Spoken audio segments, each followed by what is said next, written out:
आपके चरणों में कोटि कोटि प्रणाम। गुरुदेव भगवान, हमने संसार में जिनको अपना आश्रय मानकर जीवन साथी के रूप में वर्ण किया और जीवन समर्पित कर दिया, उन्होंने ही जब हमें ठुकरा दिया और जीवन की मझधार में बिल्कुल अकेला छोड़ दिया। इतना सब होने पर भी उनके प्रति अति मोह आसक्ति खत्म होकर सिर्फ और सिर्फ श्री जी के चरणों में कैसे लगे? एक बार मार्कंडे जी के आश्रम के पास सुरथ नाम का एक वैश्य और एक राजा दोनों आपस में मिले। तो राजा से पूछा, आप जंगल में यहाँ कैसे? वहाँ मेरा राज्य छिन गया है, पर मैं वही राज सिंहासन, वही राजमहल, वही रानियां, ये हमारा चिंतन नहीं जा रहा है। मुझे राज्य मिले इस बात के लिए तो मैं दुखी नहीं, पर मैं अपने परिवार को नहीं छोड़ सकता। और रोने लगा। फिर पूछा, आप क्यों इधर जंगल में? तो उनका, मेरे बेटे ने मुझे पीट के निकाल दिया, सारी संपत्ति छीन ली, पर मेरा मन उसी के लिए तड़प रहा है। वो भले मुझे पीटे, पर मैं अपने बेटे, बहू, परिवार को नहीं छोड़ सकता। बोले, तो बड़ी विचित्र हम दोनों की दशा है कि वो हमें छोड़ रहे हैं, वो हमें ठुकरा रहे हैं और हम उनके लिए रो रहे हैं, ये क्या है? तो राजा ने कहा, पास में मार्कंडेय जी का आश्रम है, हम लोग उन महापुरुष के पास चलते हैं और अपना निवेदन करते हैं। तो जाके प्रणाम किया और अपनी बात दोनों ने रखी। तो मार्कंडेय जी ने कहा, ये भगवती माया का प्रभाव है। अगर भगवान की ऐसी प्रचंड माया ना हो तो सब परमानंद में मगन हो जाएं। ये माया ही, वो हमें धोखा दे, वो हमें ठुकराए, पर हमारा मोह, हमारी ममता उससे बिलग नहीं होती है। अब उससे हटने का एक ही उपाय है, साधन को हरि भजन है, कै सत्संग सहाय। अगर हम सत्संग सुने तो सुनते सुनते बुद्धि पवित्र हो जाती है और फिर निश्चय होने लगता है।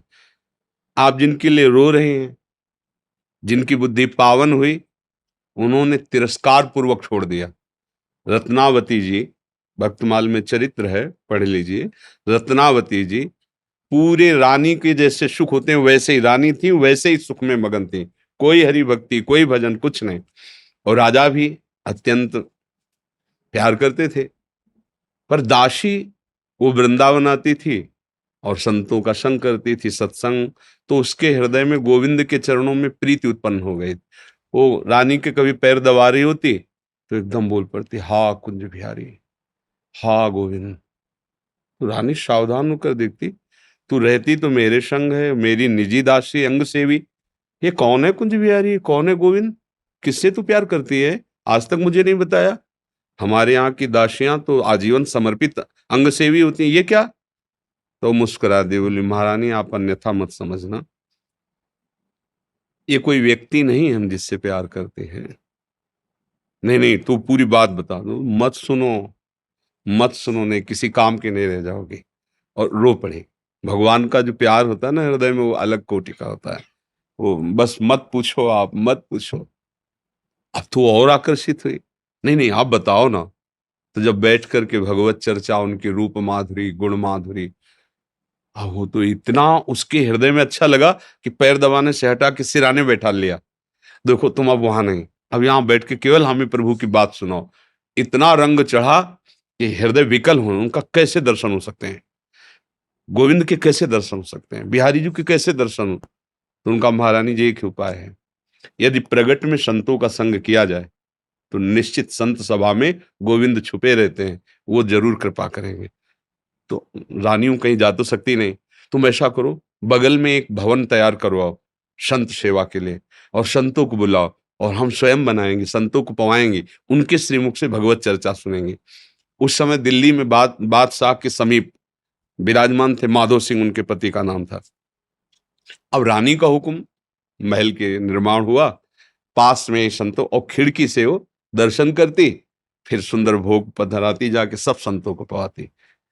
ये जब सूचना पहुंची राजा के बाद, बिना हमारे आदेश के संत निवास बन जाना, संतों के बीच में, रानी को ऐसे कोई सहज थोड़ी देख सकता, जाना सब, तो हुक्म कर दिया, बिल्कुल नहीं, संतों के समीप जाना बंद, ये सब बिल्कुल, क्योंकि एक राज मर्यादा होती है ना। और कुछ कठोर शब्द कहे, तुरंत नाई को बुलाया, अपना मुंडन कराया और संतों के बीच में बैठ गए। बोले, आज से राज अन्न का त्याग, अगर मैं कहीं रानी हूं, कहीं भी किसी भी अंग में मैं उसे रानी नहीं रहने दूंगी जो मुझे संत और गोविंद से दूर कर दे, कदाप। ये जब सूचना पहुंची को तो मुड़ मुड़ा के बैठ गई सुन। तो सोचा ये तो मतलब भारी का भारी अपमान, इससे ज्यादा क्या हो सकता है।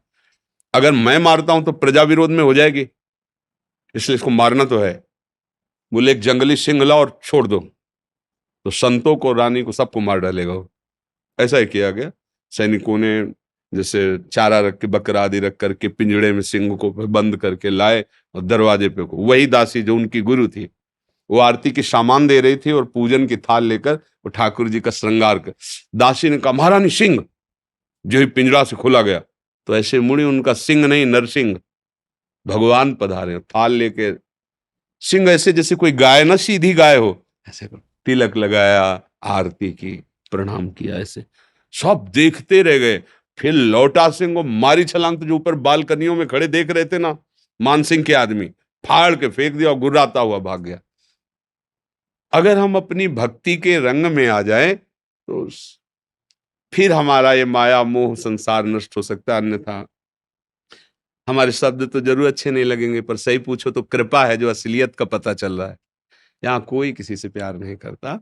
अपने सुख स्वार्थ की जब तक पूर्ति लगती है, हमारा मन जब तक राजी है, तब तक हमें आपको प्यारे कहते हैं, अपना प्यारा बना लेते हैं। और जब हमारा मन कहीं और राजी हो गया तो आपकी तरफ देखते नहीं।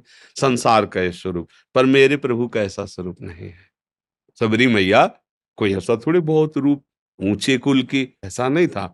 सबर जंगली जातियों में आती है उनमें, लेकिन भगवान की भक्ति से बड़े बड़े ब्रह्म ऋषियों के आश्रम में भगवान नहीं गए, सबरी माता के। भगवान ये सब संसार यही सब देखता है, तुम्हारा रूप, तुम्हारा गुण, तुम उसके काम के लायक हो कि नहीं हो। अगर स्वार्थ की पूर्ति लायक नहीं हो तो कोई भी हो, हट जाओ या वो मार डालेगा। संसार का स्वरूप है, कोई न कोई नाटक करके तुम्हें नष्ट कर देगा संसार। लेकिन हमारे भगवान कैसे भी नीच, पतित, अवगुणी, कुरूप, बिल्कुल मूर्ख कैसा भी हो, भगवान उसे अपनी गोद में ले लेते हैं।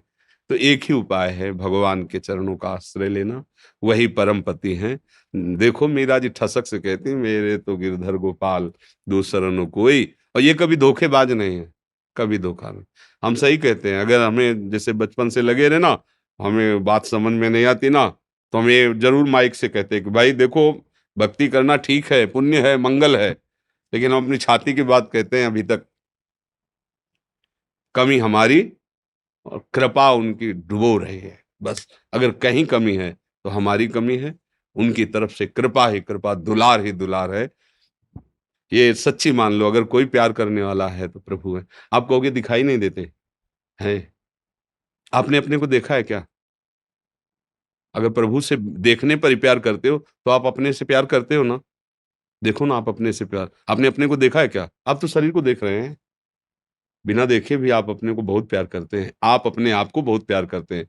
अगर ये पता चल जाए कि हाँ कैंसर हो रहा है और आपको क्षति पहुंच जाएगी तो आप यहां से कटवा देंगे। अपने आप से ज्यादा प्यार आप किसी को नहीं करते, टांग कटवा देंगे आप। अगर ऐसा लग जाए कि अपने को बहुत अशांति, जीना मुश्किल है, आप क्या करेंगे, कैसे मुंह दिखाएंगे, तो आप जहर खा लेंगे, फांसी पे चढ़ जाएंगे। मतलब समझिए, पर आपने अपने को देखा नहीं, जाना नहीं, फिर भी आप बहुत प्यार करते हैं। जो कुछ भी प्यार करते हैं अपने लिए करते हैं। अपने आप से बढ़कर आप किसी से प्यार नहीं करते, पर आपने अपने आप को नहीं जाना, तो फिर तुम उन्हीं के अंश हो। जब तुम अपने को नहीं जान पाए, तो जैसे अनजाने में आप भी अपने से प्यार करते हो, ऐसे ही शुरू कर दो प्यार प्रभु से, और उनके तुम हो, वो सामने आ जाएंगे पक्का। ऐसा नहीं है तो अब विमान से उतरते हैं, ऐसे दोस्त की तरह मिलते हैं भगवान। पर बस यही है कि जैसे आप कहो कि हम राष्ट्रपति से हाथ मिला के आ रहे हैं, प्रधानमंत्री से हाथ मिला, तो गांव का आदमी से प्रधानमंत्री से तुम कैसे मिल सकते? क्यों नहीं मिल सकते? भारत के नागरिक है, हम अधिकार पुष्ट करें अपना, और जरूरत दिखाएं तो हमें मिला दिया जाएगा। ऐसे हम अधिकार पुष्ट करें और चाहत हमारी प्रबल हो तो हमें भगवान मिल जाएंगे। वहां तो किसी की सिफारिश की जरूरत नहीं, खुद हमारे हृदय की बात सुन रहे। एकमात्र भगवान के चरणों से ही हमें शांति मिलेगी, वही हमारे हैं। दूसरा तो सब छल हो रहा है, माया का पर्दा पहन करके हमारे साथ छल किया जा रहा है, हमारे समय को नष्ट किया जा रहा है। सत्य बात है, न हम स्त्री है न पुरुष है, हम भगवान के अंश हैं, और उनका भजन करके उन्हीं को प्राप्त हो जाए, यही हमारे जीवन का लक्ष्य है। हम तो बड़ी कृपा मानते हैं जब प्रतिकूलता मिलती, कोई अपना नहीं होता ना, तब कृपा समझ में आती है कि बहुत कृपा है, नहीं तो इस मोह जाल में फंसकर पूरी जिंदगी बर्बाद हो जाती है। अब सावधान हो जाओ, अब निकल जाओ, पर इधर का रास्ता चलना थोड़ा कठिन है, इसलिए कुछ भी हो जाए फिर इधर नया चुन लेते हैं, नया मित्र चुन लेते हैं, नया घर चुन लेते हैं, नया वर चुन लेते हैं। भाई इधर ही वो खोज शुरू की है ना अनंत जन्मों से, वो ये नहीं समझ पा रहा है कि अंदर बैठा है, कह रहा लौट आओ, हमसे मिल लो, पर हम लोग बाहर ही खोज कर रहे हैं और वो अंदर ही बैठा है। घर के अंदर प्रीतम बैठा हमारा इंतजार कर रहा है, हम दरवाजे के बाहर भटक रहे हैं, उसको खोज उसी को रहे हैं। जो सुख है, जो शांति है, जो आनंद है, वो प्रभु ही हैं, उन्हीं के लिए हम खोज रहे हैं, पर उनको ना मानकर, ना जानकर अन्य रूप अन्य भावों में, इसीलिए हमें शांति नहीं मिल रही। मुझे लगता है नाम जप करो, सत्संग सुनो और प्रभु को अपना मानो, फिर वो जैसे जीवन निर्वाह करवाएं उनके ऊपर छोड़ दो। वो चाहेंगे पति रूप में मिल जाएंगे, मित्र रूप में मिल जाएंगे, वो जो चाहे जैसे चाहे, पर अपना जीवन का भार उनको दे दे। ये संसार कपटी और छलिया है, यहाँ कपट और छल ही मिलता है। प्रेम तो कोई भगवत कृपा पात्र जनों को ही समझ में आता है, ये तो कहाँ प्रेम। अच्छा, वो कौन सा मैरिज कहते हैं, लव मैरिज, तो मैंने प्रेम का विवाह, इससे बढ़िया और क्या बात होगी। भाई पहले तो गांव में था कि वर दूल्हा को नहीं दे, मतलब वर दुल्हन को नहीं देखा, दुल्हन दूल्हा को नहीं देखा। ऐसा नहीं था कि वो लड़की लड़का देख के बाद के ब्याह होता हो, ऐसा पहले नहीं था। गांव में तो माता पिता तय कर लेते थे, हो जाता। मतलब प्रेम का मतलब आपने चयन किया है दोनों ने मिलकर, ये तो बढ़िया बात है ना। अब आपका मन मुटाव तो होना ही नहीं चाहिए, क्योंकि दोनों ने प्रेम विवाह किया, मतलब दोनों ने चयन किया, और 1 साल बाद तलाक हो जाता है।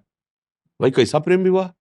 वहां तो न वर को देखा था, न दुल्हन को देखा था, माता पिता की मर्यादा में आकर ब्याह किया और परिवार सुसज्जित मंगलमय आजीवन निर्वाह करते हुए पूरे घर की सेवा, परिवार की सेवा, पति की अधीनता, पति पत्नी को ही अपना सर्वस्व मानते हुए ऐसे ही भाव से आज हमारा क्या वातावरण हो रहा है। क्या हमारी उन्नति हो रही, क्या उन्नति हो रही। अगर पीछे से देखा जाए तो हमारी बड़ी, और ठीक है माता पिता की पसंद थी, आपने पसंद, आपने खुद पसंद किया ना, तो अब अपनी पसंद का निर्वाह करते जीवन भर दोनों मिलके। ये क्या बीच में, ये क्या, ये प्रेम विवाह है। अरे एक बार प्रेम कर ले तो फिर जैसा है हमारा है, जैसी है हमारी, आज जीवन उनका निर्वाह करे, ये भगवान की भावना से पुष्ट होकर चले। ये क्या दलित दुरा है कि आज इससे कर लो उससे, फिर ये तो पशु वाली चेष्टा हुई। यह मनुष्य वाली चेष्टा, धर्म वाली चेष्टा, प्रेम वाली चेष्टा थोड़ी। प्रेम का है कि भगवान ने एक बार विधान बना दिया गृहस्थी में, हम उसी विधान में संतुष्ट रहकर धर्मपूर्वक, पर न सत्संग है, न शास्त्र स्वाध्याय है, न भजन है, तो ये बातें सब लिखी हैं, दिमाग में नहीं आ सकती, हम ऐसे आचरण नहीं कर सकते। तो भगवान की कृपा से यदि आपको सत्संग समझ में आ जाए तो भगवान का आश्रय लो, वही मंगल करता है।